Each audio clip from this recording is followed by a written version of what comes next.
ചരിത്രത്തിലൂടെ എന്ന ടോപ്പിക്കിൽ മറ്റൊരു വ്യക്തിയെ ഞാൻ നിങ്ങളുടെ മുമ്പിൽ അവതരിപ്പിക്കുകയാണ്.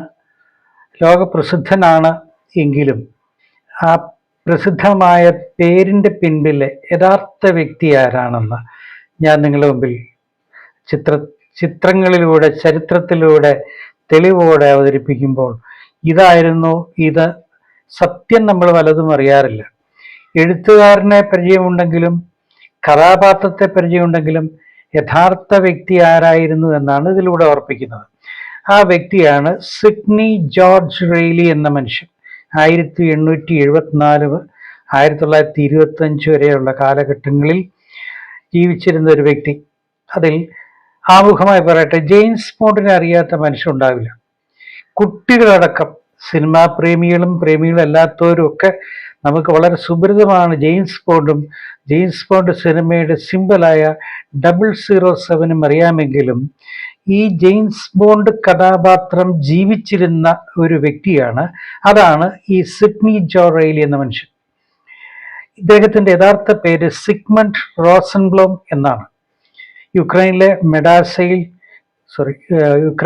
ഒഡേസയിൽ ജനിച്ച യഹൂദന വ്യക്തി.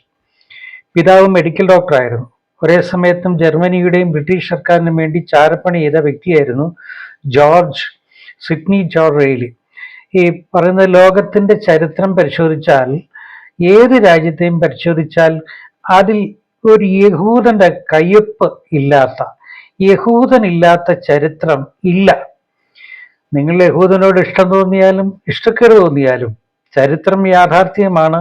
മെഡിക്കൽ ഫീൽഡ് നോക്കിയാലും സിനിമാ ഫീൽഡ് നോക്കിയാലും സാഹിത്യം നോക്കിയാലും ശാസ്ത്രം നോക്കിയാലും എവിടെയും ഒരു യഹൂദനുണ്ട്. ഇദ്ദേഹം യഹൂദനായിരുന്ന ആ വ്യക്തിയായിരുന്നു, ഞാൻ ഓർപ്പിച്ചല്ലോ. ബ്രിട്ടനിലെ സീക്രട്ട് ഇന്റലിജൻസ് സർവീസസ് അല്ലെങ്കിൽ SIS എന്നാൽ ജോർജ് റെയ്ലിനെ പ്രസിദ്ധനാക്കിയത് ഈ ഉദ്യോഗസ്ഥൻ എന്ന നിലയിലല്ല. ഇയാൻ ലങ്കാസ്റ്റർ ഫ്ലെമിംഗ് എന്ന എഴുത്തുകാരനും പത്രപ്രവർത്തകനും നേവിയുടെ കുറ്റാന്വേഷണമായിരുന്ന വ്യക്തിയിൽ കൂടെയാണ് ആയതെങ്കിലും ഞാൻ കഥയുടെ പുറകോട്ടാണ്, ചരിത്രത്തിലേക്കാണ് നിങ്ങളെ കൊണ്ടുപോകുന്നത്. 1908 മുതൽ 1964 വരെ ആയിരുന്നു ഈ ഇയാൻ ലങ്കാസ്റ്റർ ഫ്ലെയിം എന്ന വ്യക്തി. അദ്ദേഹത്തെ ചിലർക്കൊക്കെ അറിയാം. അദ്ദേഹത്തിൻ്റെ തൻ്റെ സ്ഥാപനമാണ് ഇയാൻ പബ്ലിക്കേഷൻസ്. ഭാര്യ ആൻ ഫ്ലെമിംഗ്, മകൻ കാസ്പർ ഫ്ലെമിംഗ്, പിതാവ് വാലന്റൈൻ ഫ്ലെമിംഗും മാതാവ് എവലൈൻ ക്രോഗ്സ് റൂൾ ഫ്ലെമിംഗുമായിരുന്നു. ഇത് ഫ്ലെമിങ്ങിൻ്റെ ചരിത്രമാണെങ്കിലും ഇയാൻ ഫ്ലെമിംഗ് എന്ന നോവലിസ്റ്റും പത്രപ്രവർത്തകനും സാഹിത്യകാരനും നേവിയിൽ കുറ്റാന്വേഷണ പ്രവർത്തകനും ഉദ്യോഗസ്ഥനുമായിരുന്നുവെങ്കിലും ഇദ്ദേഹത്തിൻ്റെ ചിന്തയിൽ രൂപപ്പെട്ട, ഭാവനയിൽ രൂപപ്പെട്ട ഒരു നോവലായിരുന്നു കസിനോ റോയൽ. ആ പേരിൽ ജെയിംസ് ബോണ്ട് സിനിമയുണ്ട്, ഈ അടുത്ത കാലത്ത് ഇറങ്ങിയാണെങ്കിലും.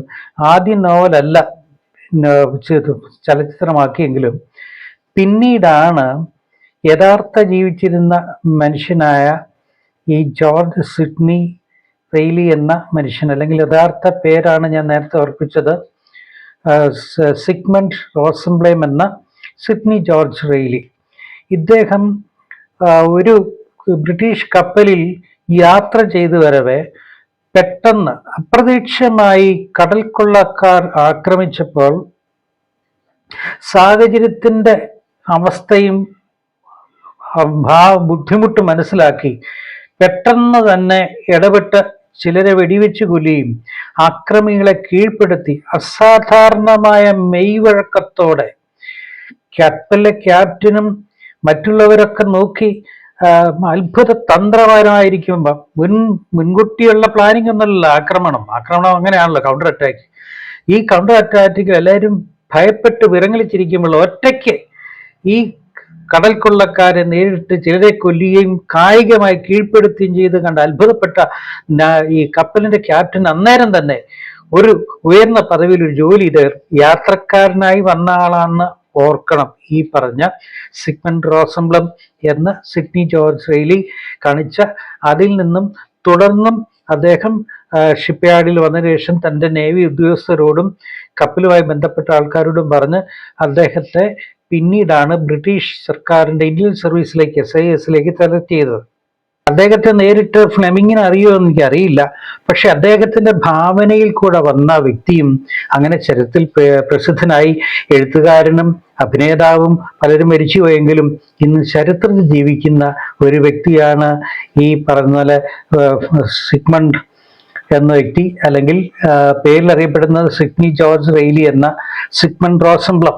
അങ്ങനെ ഇന്ന് വർത്തമാനകാലത്ത് ജീവിക്കുന്ന നമ്മളിലും ഭാവിയിൽ ഒരു അത്ഭുതമായി തീരും. ആരൊക്കെ ചരിത്രത്തിൽ ഇടപെടുമെന്ന് അറിയില്ല. മുൻപൊരു എപ്പിസോഡ് ഓർപ്പിച്ചു, ചിലർ വരുന്നത് ചരിത്രം പുതിയ രചനയിലേക്ക്, ചരിത്രം വഴിമാറ്റുന്നവരുണ്ട്, ചരിത്രത്തെ ഇല്ലാതാക്കി കിടന്നവരുണ്ട്, ചരിത്രത്തെ മോശപ്പെടുത്തി വികലമാക്കി കളഞ്ഞവരുണ്ട്. അതൊക്കെ പുറകാലെ ചില കാര്യങ്ങൾ ചരിത്രമായിട്ട് ഞാനും വരാം. നിങ്ങൾ ചാനൽ സബ്സ്ക്രൈബ് ചെയ്യുക, ലൈക്കും ഷെയറും ചെയ്യുക.